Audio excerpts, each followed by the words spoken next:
Are now recording. Okay, happy November 1st, everybody. I hope your Halloween was safe and fun. And for those of you who have kids, that you enjoyed trick-or-treating. As we do in all of our meetings, let's start with our prayer. So please center yourself, relax, deep breath, and join me if you so choose.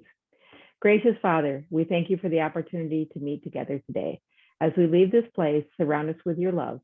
May we see your beauty, feel your love, know your wisdom, and experience your power.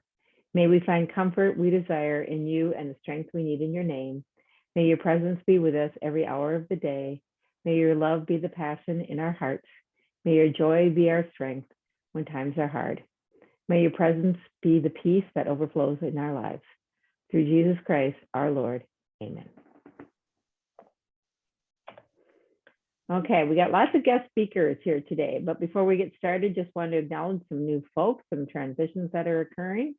In La Crosse, we have a new housing manager that started, I believe, a couple of weeks ago. So Janie O'Rourke, we are welcoming. And Nazareth has a new housing director that started today. Cynthia Rebbe, I think is how you pronounce it. So very glad. Huh? That's it. Perfect. Oh, good. Hi, welcome. Hi, thank you. And she also has a partner in her new DON who preceded her a couple of weeks, and Sharon hopefully that's it too. Big good. Thank you, Sharon. Yep. Welcome. Evergreen Place has a new director of nursing, Casey Olson. Crookston has a new director of nursing, Diane Grove. Marion of St. Paul has Karen Steinhauser, that I think she's been there a little while and is probably, I just now got her on the transition list here. And then White Bear Lake, Brandy Steinhauser, who is, again, I think been there about a month. So welcome to all our new leaders. We just are so glad that you're here and with us at Benedictine, and this is our Housing with Services call that we have every month, and hopefully you find it a valued use of your time. So moving to next page. So we have a few updates to Matrix, a few changes, and some just clarifications and education going on here. So what I'm going to do is I'm going to stop sharing, and we have Linda Johnson and Shelley Middlestad. And Shelley, I don't know if everybody on this call has met you. They probably have, but maybe introduce yourself as you take over the screen, and they're going to go through a couple of agenda items regarding Matrix and Matrix Senior Living. So I'm stopping sharing. Take it away, Shelley. Yes, thank you. It's my first time being on the call. I'm not a newbie to Benedictine. I've been with Benedictine, technically on paper, I've been with Benedictine since 1988. I started off at Regina Senior Living, worked there from 1988 till 2015, where I moved to La Crosse, Wisconsin. And I was director of nursing on their skilled side down in La Crosse up until 2020 when I took the corporate role. So I am the clinical health information specialist. Matrix is my baby, if you will. I specialize in the Matrix and the health information piece for Matrix. So today we are going to discuss, let's see, the agenda was uploading documents in Matrix. So I created quickly, because I wanted something for you all to have in your hands. I created a little document, and I will send that out to Penny, and then Penny can get it sent to you all.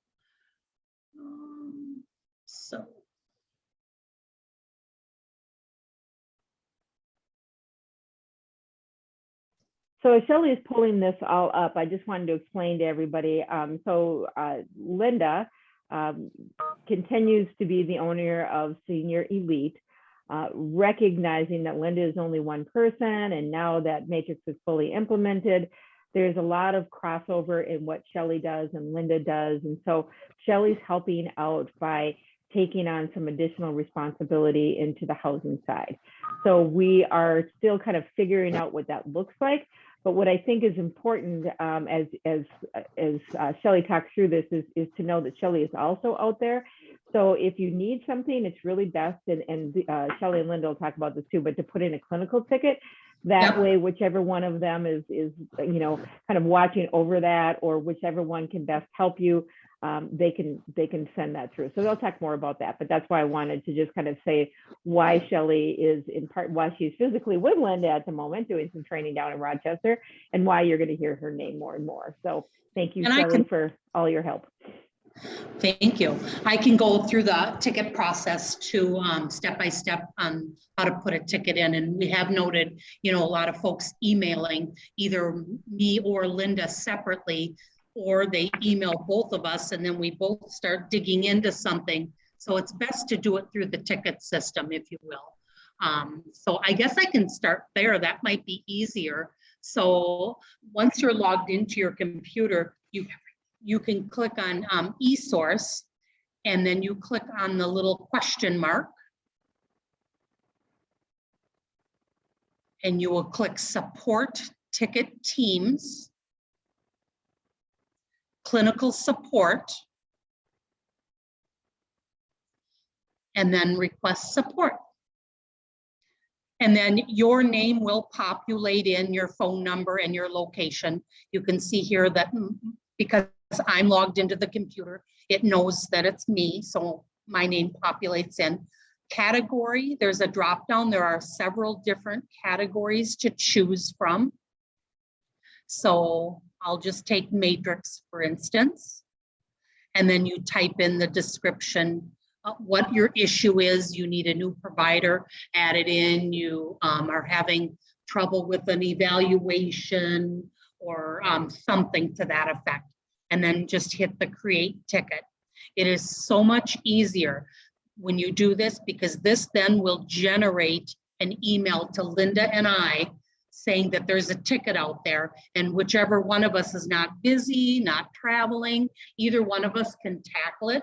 Sometimes I need to refer to Linda if it's something that deals with how the points add up through your evaluations, that type of thing. And Linda will sometimes refer to me if it's something more on the elite side, maybe more to do with preventative health or the reports. She may refer to me, but it's easier for you all to put a ticket in through eSource versus emailing, texting, calling.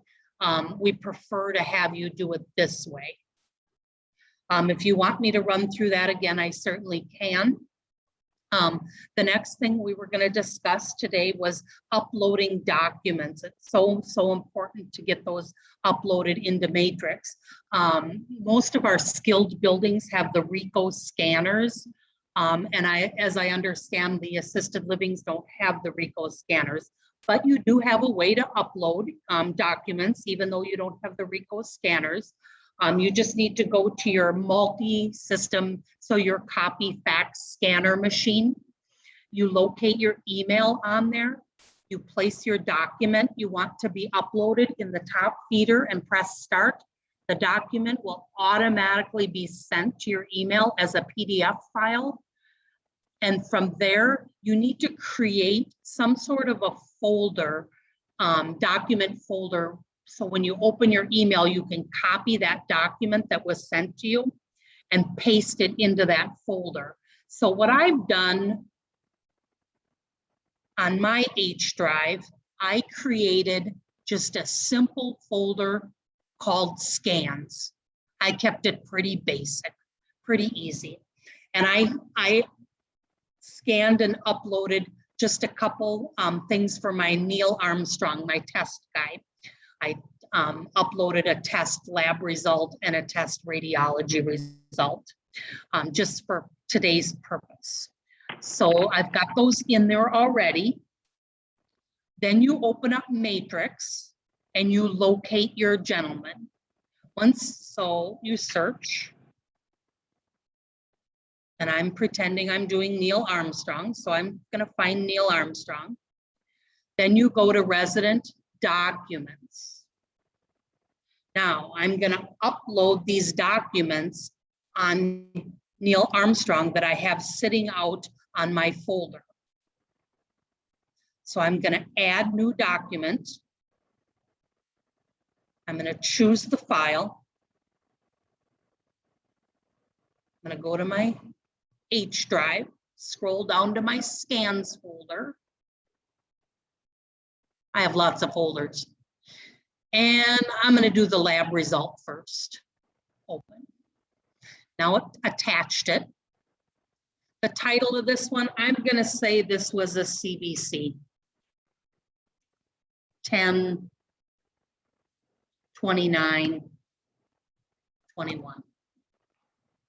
That's the title. Then it just makes it easier for others to see. I'm going to find the lab folder, select it, and hit upload. And bingo, it went in. There it is. 11/1/21, CBC 10/29/21. Some other documents that you guys will be uploading into your system, and maybe Linda can share, will be service plans with schedules. I just uploaded this one today. It's really not a service plan with a schedule, but and we're in my training environment, so it doesn't matter. And then another document is AL residency agreement. You'll be uploading under the admission documents. And then sometimes you'll be uploading posts in the advanced care planning. We do have and I will send this also out to my matrix. Oh, scanning.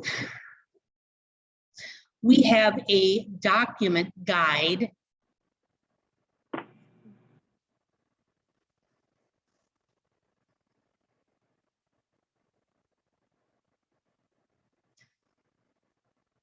Sorry, we're at the mercy of the network. Circling, trying to open, there we go. So this matrix scanning resident document list, this is a document list that was created for the skilled facilities. We are going to look at creating one for the assisted living. So I'll work with Linda and a team. And then what this is these are the actual titles of the areas. When you go in to upload a document, and I'm in my training environment, so you're not going to see all of those titles in there. Actually, I just built these two. But when you're in your live environment, you will see all of these sections, all of these areas.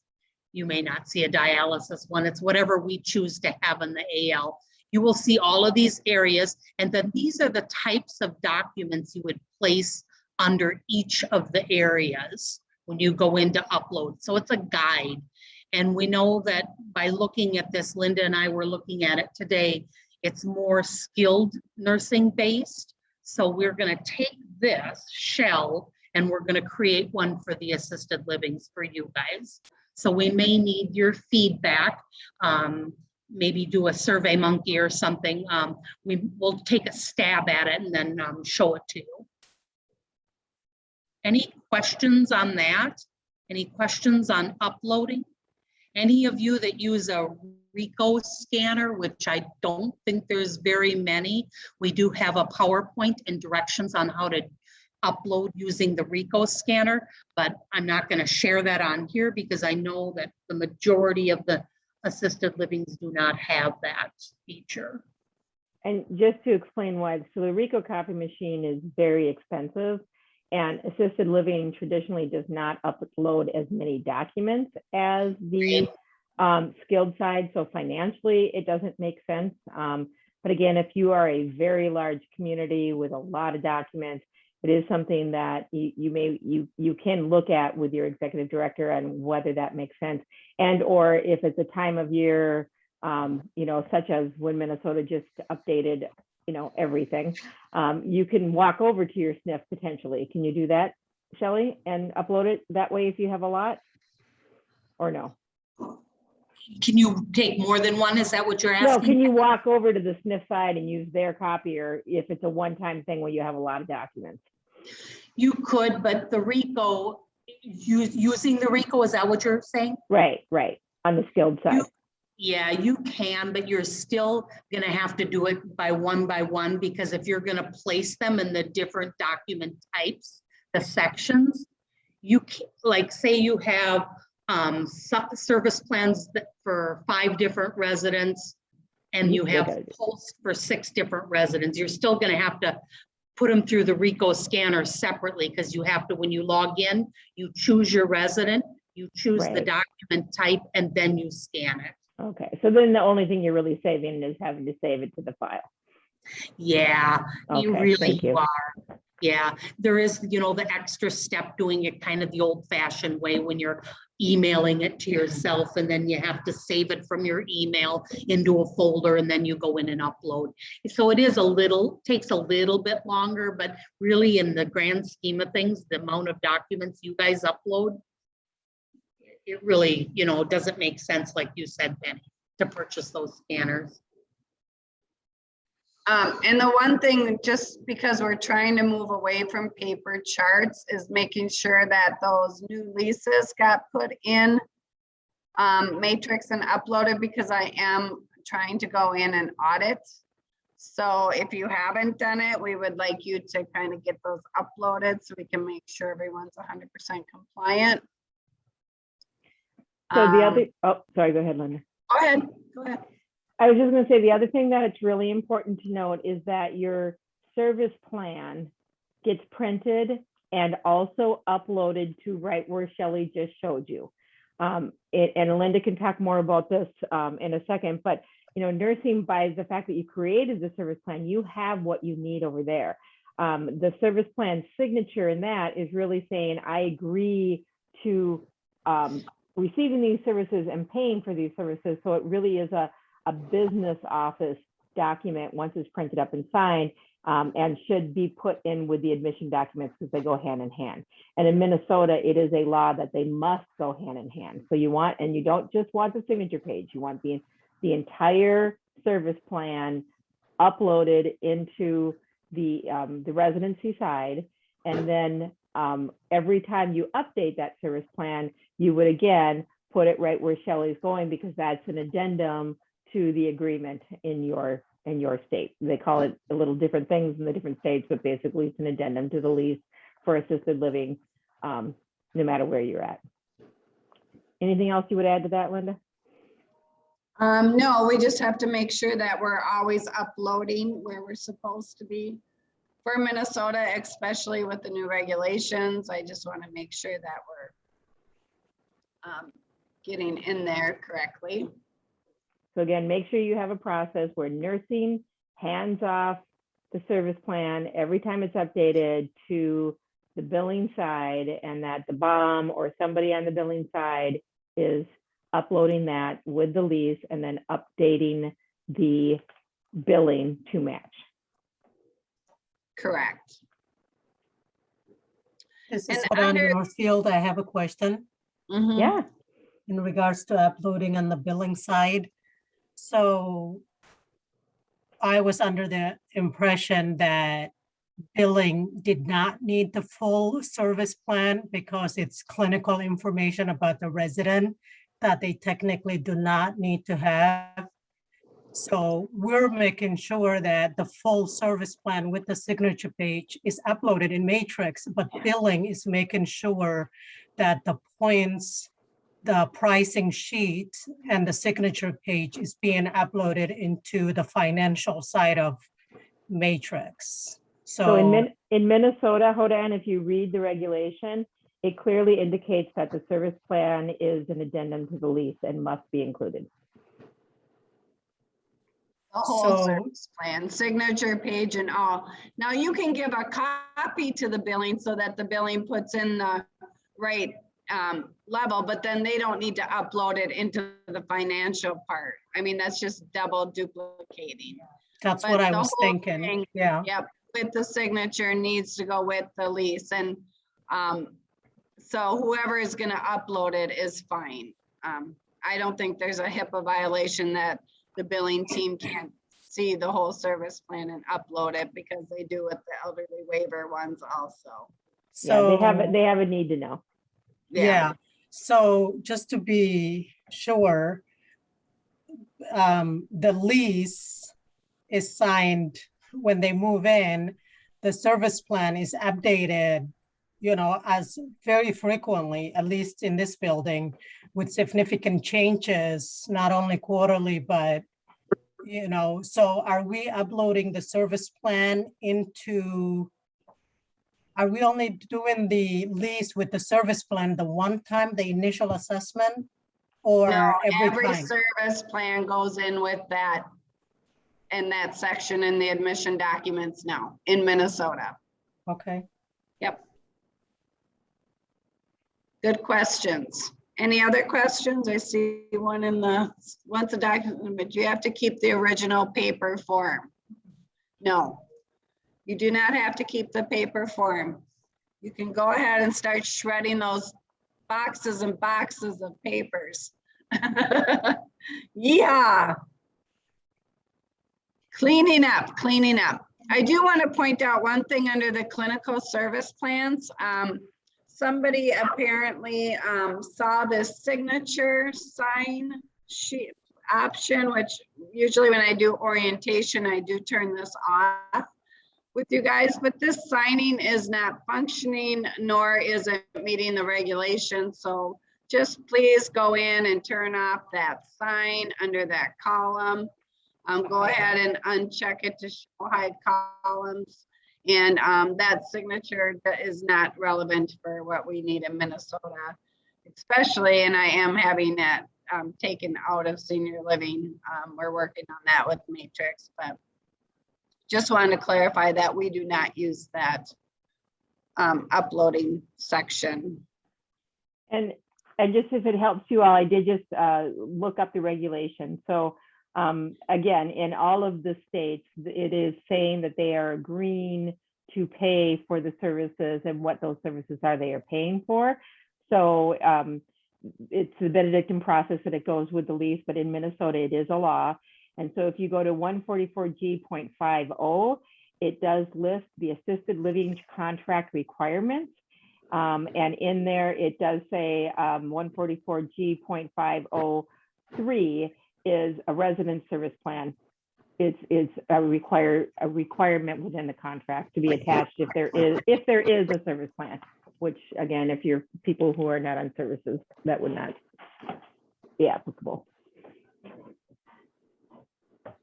And then someone asked if this is just for AL and not basic care in North Dakota.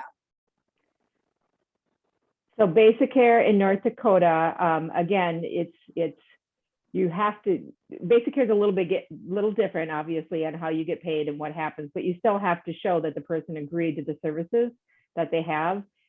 So I would say that it should apply to basic care too. Now, there are some North Dakotans here that know those rules inside and out. So if you feel like there's a reason that should be different in North Dakota, please let me know. And then we'll just make sure that we keep it the same for all of North Dakota. But otherwise, I would say, yes, it applies to everybody.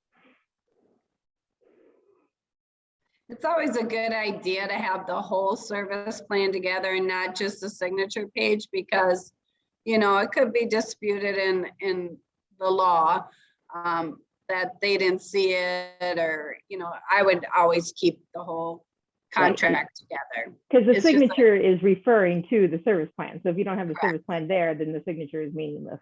They signed to what? Right. So just a good rule of thumb. And my other thought today was,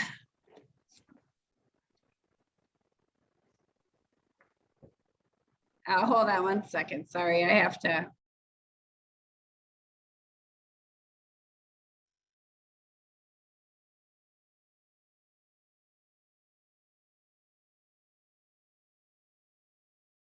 Penny, what was next on the list? You've got admission documents, then discharging, use of a clinical ticket. Discharges. Yep. Perfect. Okay, I lost my train of thought what I was doing here today. Okay, so under clinical forms, I want to talk about discharges because I think we're kind of missing a big piece of when somebody is discharged for whatever reason, whether they're independent living, no longer wanting our services, or if they are assisted living and either moved out or passed away.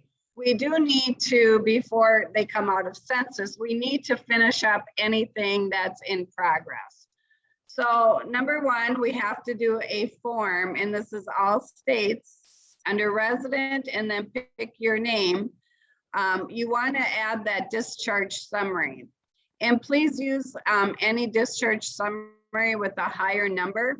You'll notice there's 2 discharge summaries, and this is because some of these are not finalized, as in the Falls Risk 2.1 and the regular discharge summary. So I can't remove it because these people have discharged away, and now they're in progress out in La La Land, and I can't finalize them and I can't do anything. So it does clog the system up. But for the discharge summaries, you want to fill this form out for any discharge for any reason. So please make sure that you're going through, and you'll notice when you are in senior living, your banner does stay up here. Someone was saying when you were in notes that the banner's not here, and it is, and you'll know the admit date, and you can, you know, guess when the dates services were started, when they ended.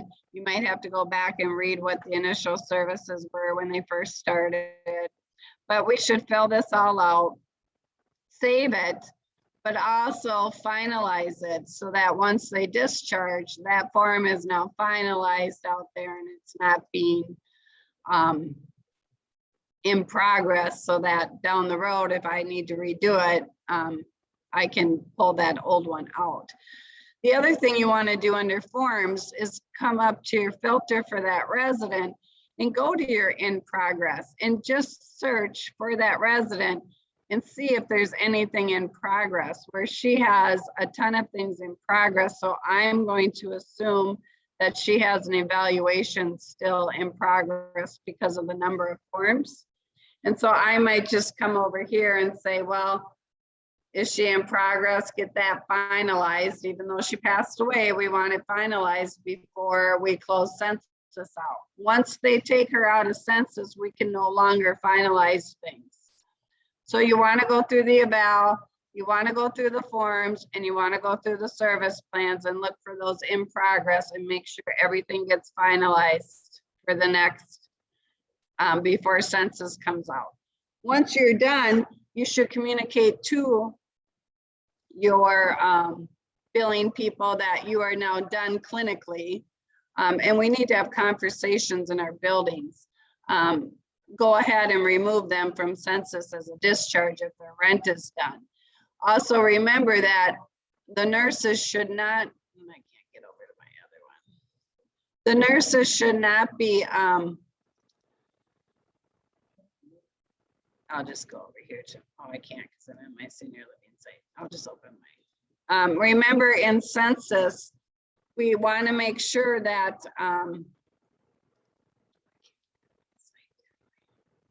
we want to make sure that we are putting them on a therapeutic leave with rent continuing, because they're still probably paying rent. So don't assume because they died this morning that we take them out and discharge them.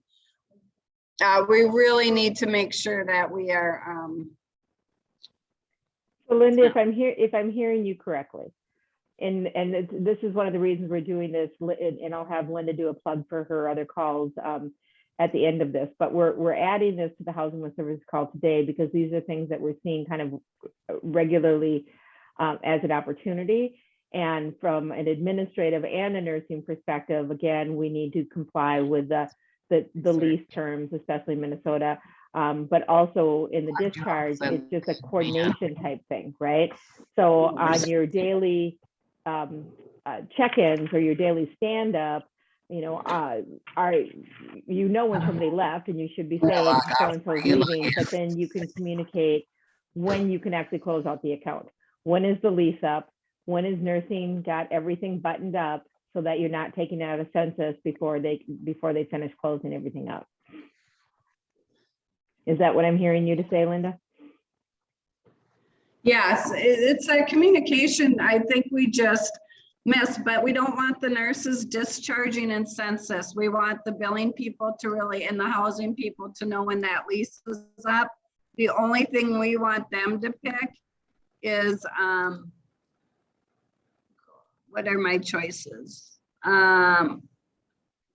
them on a therapeutic leave, but in AL, there's one that says rent continues. Just pick that one. We can fix it later, but you know, we don't want them discharging people on the day they expire because rent has not stopped. So that's just a little reminder about the rents. And we're trying to pull up one of the discharges here. So your choices under census would be therapeutic leave, tenant discharge, continue rent would be the one that we Tenant expired. use, or the therapeutic leave tenant expired. So those two, when they've left the building, but you don't know about rent, so you know, don't just discharge people. And we never want to discharge with the return expected, because they never come out of senior living because they think they're coming back. And so you see in senior living, we have people who moved out, and a lot of time it's because the discharge was return expected, so they think they're coming back.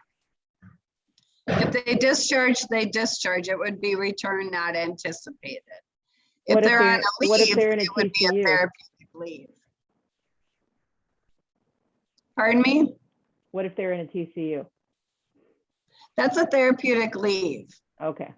They're not discharged. They go out overnight to their daughter's house for 2 nights over Thanksgiving. Yeah. And then they come back. That's a therapeutic leave. That's not a discharge. And a hospital leave is also a TCU leave. It's all the same. So just leave them on the hospital leave when they're at a TCU, or a therapeutic leave for any kind of leave of absence. If they go down south for the winter, it's a therapeutic leave. Yeah, I don't think you want them to I don't think you want anybody to discharge anybody, right? Because of the billing. Correct. Piece, Billing right? people will take care of the discharges. They'll switch it. Yeah, they'll fix whatever needs to be fixed. So again, since we've got all different types of people on the call, so nursing, when someone is no longer in the building, should put about a therapeutic leave. If they are gone for good, it would either be therapeutic leave, tenant discharge, or tenant expired.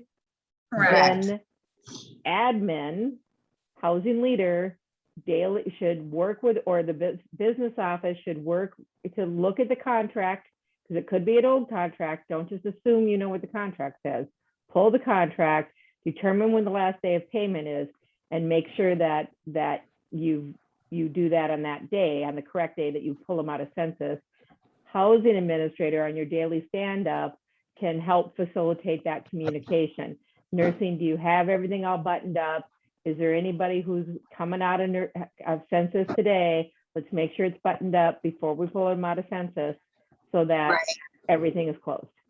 Right. I think it's just a miscommunication between all departments that we could, you know, do a little bit better job. And then they wouldn't edit the census of the therapeutic. They would add a new census of now the discharge return not anticipated. Always add, don't edit the censuses when they're in there. So yes, it says, so you would never use the discharge return not anticipated. Correct. You would never use that. You would always use that as a billing person. A nurse would just use the therapeutic leave, the hospital leave, therapeutic leave, or, you know, any of these 4. So The that the housing one who people asked the question, Linda, is a nurse. I can see it's Diane Grove. Okay. I didn't know who it was. Sorry, But a yep. nurse would never do a discharge return not anticipated. No, because generally they're in AL, the rent is continuing. And if you discharge them, you will stop the rent before that the rent is still being done. So And that's up to the housing and billing people to find that contract, to find out when their rent is done. This is Jerry. It might be helpful for the nurses to have a little sheet that says going to daughter's house for 2 days. This is how you do it, so that we have some guidance around this that is clear. Yep, there is one under the AL toolkit already. Very good. And Yep. so again, in looking at that, if you have any questions on it, put in a clinical ticket and Shelley or Linda can help. And if, you know, it may help us to improve the document too, if it's not real clear in there. This is Hodan in Northfield again. I just have a question about the documents still and uploading. So the admission packet, the lease, is there any recommendation as to what to call it? Is it admission? Is it residency agreement? Lease? That's a good question. I think, so now the nurses are doing none of the documents except the service plan, correct, Kenny? The housing people do all the signing of the lease and everything now. Yes, yes. Yeah, and I think it was in there in our But example. there are documents beyond the service plan that nursing might upload. So for example, Right. in North Dakota, there is certain orders. There could be the DNR short form, or I forget what you call that, the declination of CPR. There are That's things. under, yeah. Yep, if That's- somebody comes into assisted living and later wants services, there, you know, the nurse is gonna have some additional documentation, so. Right. That's why me and Shelley are making that checklist of what goes in where.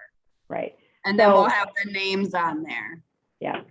So it looks like it's admission paperwork in general, and then I would just call it the service plan when that is uploaded, but you know, again, maybe when you make this document, whatever you put underneath that would be the recommended name. Yeah, I think what I've seen is residency documentation or, Agreement? yes, I think that's what I've seen in most of the communities. Well, So we'll be putting it under here so that you have like a standard, what to call everything. That would be good. So we have one residency agreement for when they moved in, and then every other service or every service plan we do, including the admission service plan, and thereafter should always go under the admission documents in order Right, to be linked to right. that residency agreement. Right, you would, and then you would also, not only the lease, but there's that HIPAA with the signature in the admission documents. There's multiple documents that have signatures on them. So the admission package in whole should be uploaded. I have a question. This is Jerry.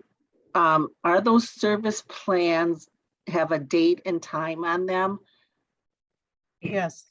Yeah. Yes, they do. And Okay, I very would good. recommend putting the date on the upload when you say Yeah. service plan and put 1.20.21. And that's my point, because if you're doing multiple updates, it's going to get kind of confusing. And we don't want to have surveys come in and, you know, we shouldn't be going here for service plans, but, you know, I'm just saying. There is, yeah, there are dates on them, and we do that, putting the dates in. But there's one other thing I was wondering for future updates on the evaluation itself or the service plan itself, where the resident information is, like the name, the room number, the evaluation date. When we're filling out the evaluation, we're checking whether we're doing an initial assessment, a reassessment, or like a 90-day or change in condition. And I'm wondering within the service plan, if that can be added at the next, you know, I know these things don't happen very quickly, but if that information can pull forward into the service plan, then it shows whether it was an initial, a significant change, or a quarterly. Yep, I can easily add that. Okay, I didn't know if it was. I'm a quick waiting thing. for, because I want to fix question 133 that isn't pulling out correctly. And I'm waiting for you guys to get done through all the evals. We have like 50 evaluations that are not on the new template, which we should now because we're past 90 days. So everyone should have had a new evaluation. But I don't want to do another one and fix anything because you'll lose whatever did copy over. So I do need all the communities to get done with their evaluations and get through them so I can fix and correct those mistakes. And then I So- can easily add that in. So I'm looking at the time here and we need to keep moving. Is there any other urgent question regarding everything Linda and Shelley have covered? Okay, lots to learn, lots going on. And again, speaking of lots to learn, lots going on, in addition to having Shelley help us with some of this and really improve that coordination between the elite side and the senior living, there is also a group of folks that are working on simplifying things. There's a lot of confusion because you guys have so many options available to you. I got a call from an interim and living community of St. Joe's who is used to the term progress notes, and so he couldn't find the clinical notes, and it was just a matter of, okay, let's just talk this through, and it was pretty easy to solve. But he shouldn't have had to go through that confusion.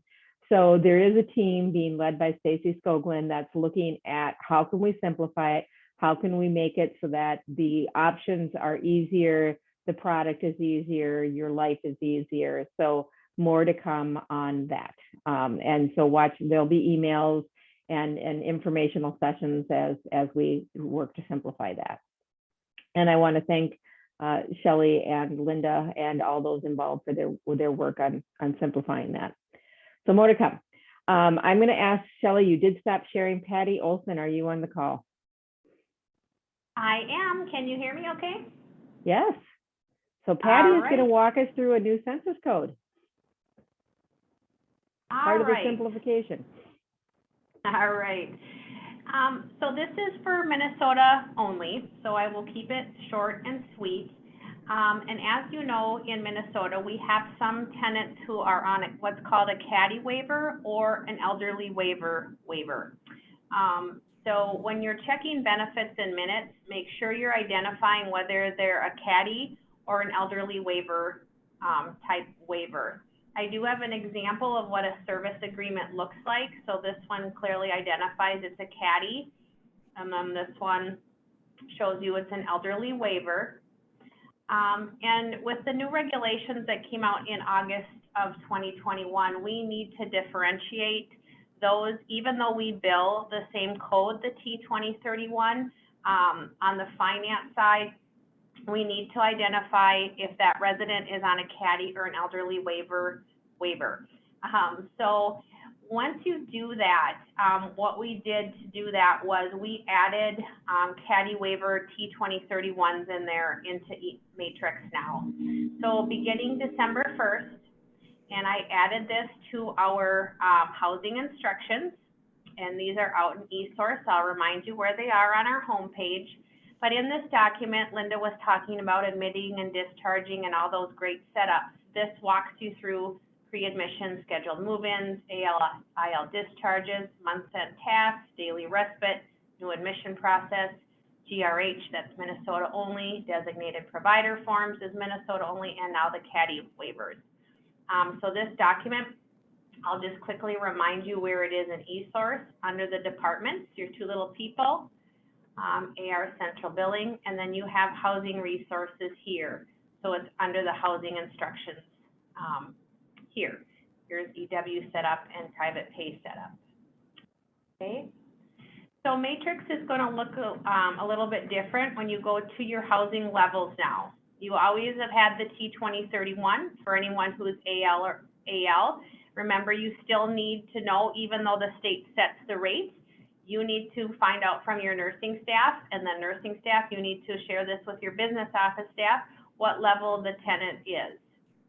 And then we've always had the catered living or independent living levels, again, by level. And again, we're billing what the state has set for that daily rate. we now have a caddy level. So if that resident is on that caddy waiver, please use the caddy level for that T2031 billing, so that when it comes to reporting, we can easily pull that information out of Matrix. Any questions surrounding that? And again, this is for Minnesota only.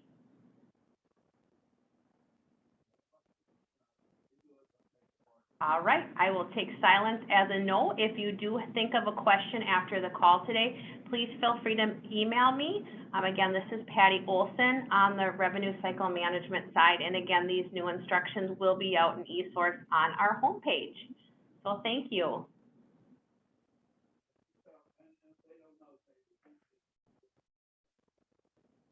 Okay, I don't see any questions on that. I'm going to share my screen again here.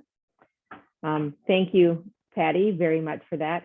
I wanted to have it, even though it was Minnesota only, I wanted to make sure that everybody had that information, just so that if you go in there, you're not wondering what those things are. So we are now at a point that we're going to take a look at our finances. So I'm going to pull this up on my screen. Can you all see the finances? Linda, can you see this document? Yep, we can see them. Okay, so this month we had an interesting month. There are no COVID funds coming in here. And so in this month, even though there is more to apply for the SNF side, and we'll rely on Kevin and his team to get us some additional dollars here.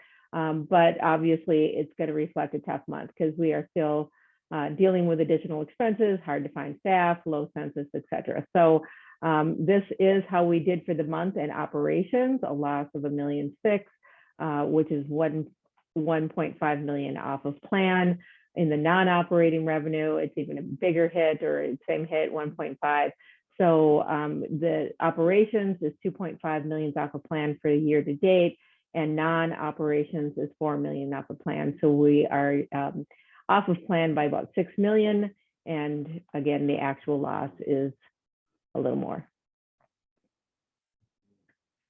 You can see a lot of, and we're going to talk more about census, but you can see a lot of it is census, a lot of it is premium payer. Most of you are in the same community as a SNF, so you know even more about this than I do.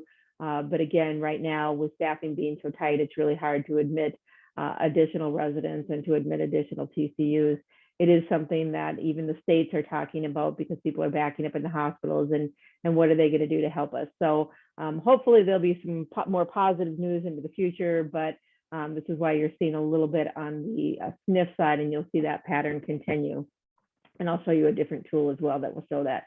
So again, this is all of the operations. And in group 3, this is predominantly the housing, because it is the newer projects. It's the projects that are not yet up and on their own. So you can see within the losses, a good percentage of that is those newer projects. And so once they are all fully functional, up and on board, our finances should really start to bounce back. And if you are looking at, I get emails from Windermere Way on what Alex and the sales team are doing there. And I believe there's 5 admissions in the last one I saw. So they are rocking it. So I'm looking forward to that number getting better and better. Again, this is just the detail that we're not going to go through in the limited time that we have here. Again, this is Windermere Way. You can see a large plan to be a large loss, is a large loss. And so the numbers aren't quite as scary when you know that some of this is planned. So again, we are off plan, negative cash flow at the moment, but Benedictine is strong. We have lots of cash. So we need to turn this around. And so, you know, life doesn't last like this forever, but no need to panic right now. This is just something, again, due to COVID and in particular circumstances, but it's planned for. There will be additional dollars coming in on the SNF, but again, something that we really want to focus on, and especially recognizing what's going on in the SNF. And so I'm going to pull up a different tool here. This is in eSource. So you would simply go to eSource and hit this little button. And then it's the weekly census report that you would click, and it will bring you to here. and you can go up to reports and say trends, and it will show you how things are going. Our predominant issue is, of course, is staffing, pool staff, bonuses for staff, and lack of staff relating to lack of census. So this is overall how we're doing. So we are down a little bit. We are off plan. You know, as you can see, if you look at this and you show housing, or I'm sorry, nursing homes, you can see a big piece of this hit is the nursing homes. And on the housing side, you can see that the trend is actually going up as we continue, as Shakopee continues to fill, and as the demand for housing going back up, we do seem to be recovering. So I think a lesson here in I know staffing is just as critical in housing as it is in SNF, but wherever housing can help, the SNF has carried us for a lot of cases. Wherever we can help them, I think it's really important to do that. Bringing in census. So the other thing that I wanted to show you was our dashboard. Here's our dashboard. It looks a little bit different. They shook it up and some of the measurements have changed because we've moved into our measurements for 2022. So you get to it the same way. You go to eSearch, you go to your little app and type in dashboard, and this will pop up. So here's how we're doing. The ALF would you recommend? This is a once a year measurement, but something that is a primary focus for us, something we really want to work on. And so a lot of our communication will be about that. Our associate retention for 12 months is hitting goals, so that's excellent to see. And here's again where I think we can really help. Our time to fill is in the red. And so this is not just a human resource stuff thing. Each department head, making sure that you're helping to get those interviews in, that you're looking in ISMs. Is there anybody out there helping with recruitment fairs? Whatever you can do, the more employees we can become in, the better off we'll be. And that's going to be a solution to the cash flow, which is currently in the red at a 1.16.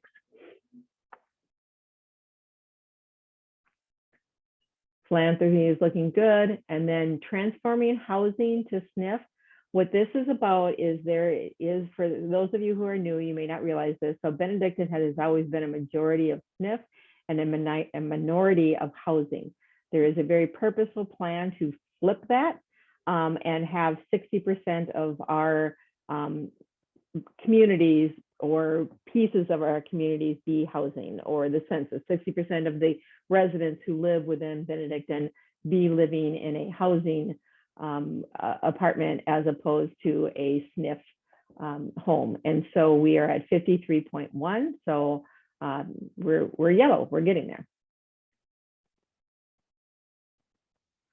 And then the census actual to budget. And then this census is housing, because I narrowed it down. No, it is a combined. I'm sorry, this is combined. And so we're at 95.1.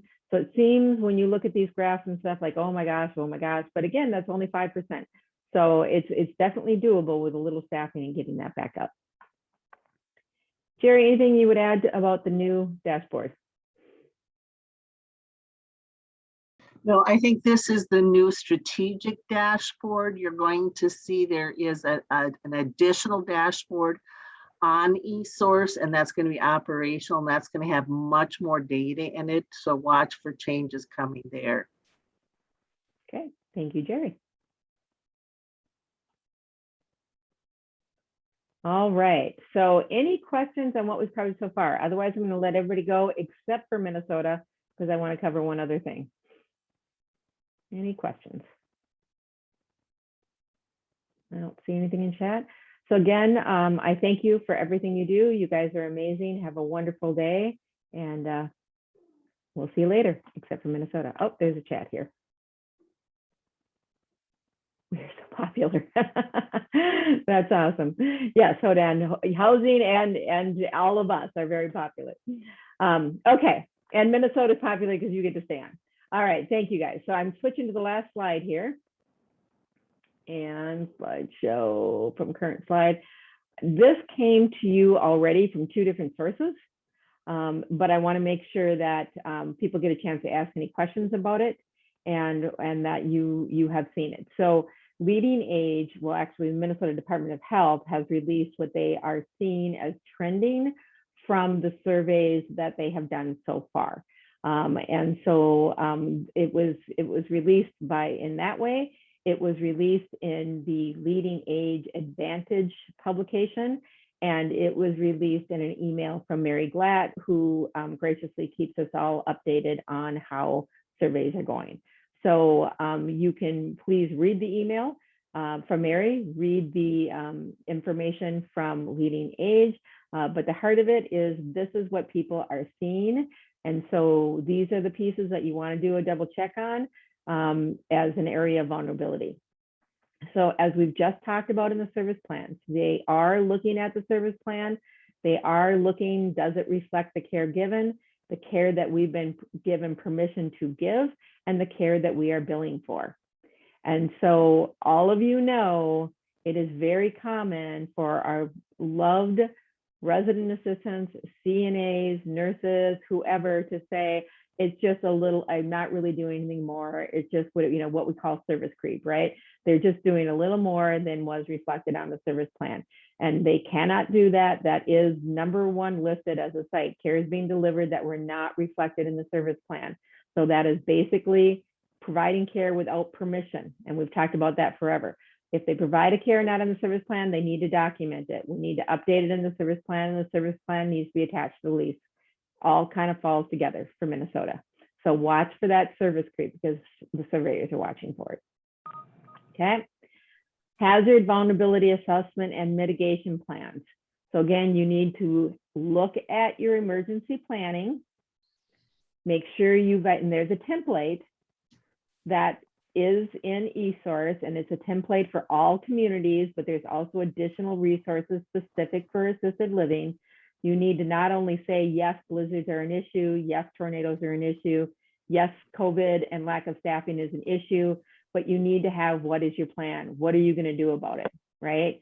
So if Madonna Meadows has COVID and all staff goes out, what's your plan? Are you moving them to the towers? Are you moving them to the Mayo? Where's the staff coming from? You need to have a backup plan on that. Same deal with tornadoes, power outages. Not only what, you know, are you at risk, but what is your plan if that happens? And that needs to include the assisted living. So look at your community plans, make sure the mitigation includes assisted living and not just the SNF. And then, let's see. Next one is, I know you all have fire drills. I know you all build it into tells. You need to make sure that you're doing those drills, that you have the plan, you're doing the training, and you're doing the drills. And that the employees must receive training on fire safety, on what the evacuation plans are, how are you getting people out, not just evacuate, how, and then twice a year they need to be trained on that. And that needs to be in their employment documentation or somewhere documented so you can prove it. Because I know this was not Minnesota, but I was in a community that said, yes, we know we're supposed to do it, we do the drills, but the staff are not really educated on what's their role in that. So look for that piece too. This is Jerry too. None of these were Minnesota Benedictine communities. We have not had a survey yet, if I'm not been mistaken. So this is outside of Benedictine. I think the other thing is when you do a fire drill, it's important to do the fire, like the post drill training, and that can be training. Every time you do a drill, you're doing training on what you're supposed to do in a fire drill. So make sure that after the drill's done, you look at how you did as a community or as a floor or whatever, and then what did we learn from that? Yeah, thank you, Jerry. And then again, we should be, just fine on this, but TV screening and COVID protocols is another one very common that they're getting dinged on. And again, in the record, documentation on training and orientation. So in a lot of cases, we did it, just make sure your documentation is there. And then the quality planning, compliance, and then the food code. So again, food code requirements are also a focus. This is very new for MD8, so they're kind of struggling through this as well. A lot of this, again, with Denise coming into everybody's facilities, I feel really comfortable. She's giving the right guidance here. But again, make sure you've got a plan and a backup plan to have a certified food protection manager in your community. So those are what is being seen in Minnesota. We covered this last time, but just again, a reminder that Evans has put together a full survey. Jerry and her team, well, it won't be Jerry because you're retiring, but the clinical team will be doing surveys over the next 2 years, but they do have the survey tool, so you can do a little checklist to make sure that you're ready as well. Yeah, and the plan is actually that we're doing a mock survey for all the ALs in Minnesota this calendar year. Hopefully, then we'll start seeing routine surveys happening in the buildings, and we can come up with a ongoing cycle like we do in the skilled. And I know Evans, I think you scheduled 4 of them today, so I know those are coming up, and some have been done and some are getting scheduled now. So watch for that. Okay. Thank you, Jerry, and the clinical team. I just wanted to add to this is Evans. If you really want your survey to be scheduled really sooner, please send me an email so I can put you into consideration as I'm scheduling those mock surveys. And with that, we are at the end of our time and our agenda. I don't see anything in the chat. Any last questions? Okay, thank you and have a lovely day, everybody. Thanks for everything you do. Bye.